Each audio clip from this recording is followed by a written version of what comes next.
Have you ever been so tired of life that giving up felt easier than holding on? This is the story of the day I almost gave up. It was a cold morning, and the alarm clock screamed at me like it did every day. But that day was different. I didn't move. My body was heavy, my mind even heavier. It whispered a question I had heard too many times before. Why bother? For weeks, maybe months, life had been pressing down on me. Rejection letters filled my inbox. Bills sat unopened on the table. Promises from friends faded into silence. I was fighting battles no one could see. And the truth was, I was losing. That morning, I dragged myself out of bed and stood in front of the mirror. My reflection stared back, empty and tired. And under my breath, I said the words I never thought I'd say. I can't do this anymore. I put on my jacket, walked outside, and wandered through the streets. The world seemed alive, people laughing, rushing, buying coffee, making plans. But all I could think was, do they even know how lucky they are? Do they even realize how close I am to breaking? My feet carried me to a bridge. I leaned against the railing, staring at the water below. My thoughts grew darker, heavier. I imagined what it would feel like if I just let go. And then, out of nowhere, I heard a small voice. Hi. I turned. Standing beside me was a boy, no older than 8. In his hands was a little notebook, edges worn, pages sticking out. He smiled at me, an innocent, fearless smile. I forced one back. Hey kid, what are you doing here? He held up the notebook proudly. On the cover, in messy handwriting, were the words, "Things that make life worth living." Before I could ask, he opened it. Page after page was filled with scribbles.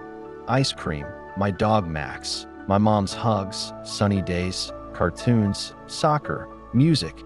The boy looked up. Do you want to see more? I nodded, even though my throat was tight.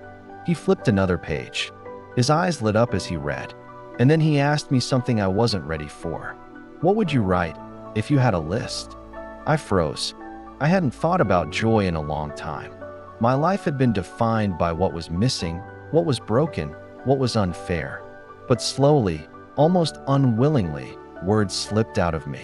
Maybe coffee on a rainy morning, the smell of old books. When my sister calls and tells me she misses me, the boy grinned. See, you have good things too. Something cracked inside me. My eyes stung with tears. I hadn't realized how much I had forgotten. The tiny, fragile moments that made life bearable. This boy, this stranger, had reminded me. Before he ran off, he tore a blank page from his notebook and pressed it into my hand. Here, he said, start your own list. And then he was gone. That night, I didn't give up. I sat at my desk, pen in hand, staring at that blank page. Slowly, I began to write. Coffee, books, my sister, sunsets. The next day, I wrote more. And the day after that, even more. No, my problems didn't disappear overnight. The bills were still there. The rejection still came. The silence from friends was still loud. But now, I had a reason to keep walking. Because I realized something. Life doesn't always need to be perfect to be worth living. Sometimes, it only takes one smile, one moment, one small reminder to pull you back from the edge. And so, whenever the darkness whispers, whenever the weight feels too much, I reach for that notebook. And I keep writing. Because the truth is, every single day, there is always at least one thing worth living for. Remember this, when life feels too heavy, don't focus on the mountain. Focus on the small things that make life worth living. Even in your darkest days, there's always one reason to hold on. This story touched you. Hit subscribe and join me for more powerful stories that remind us you are never alone.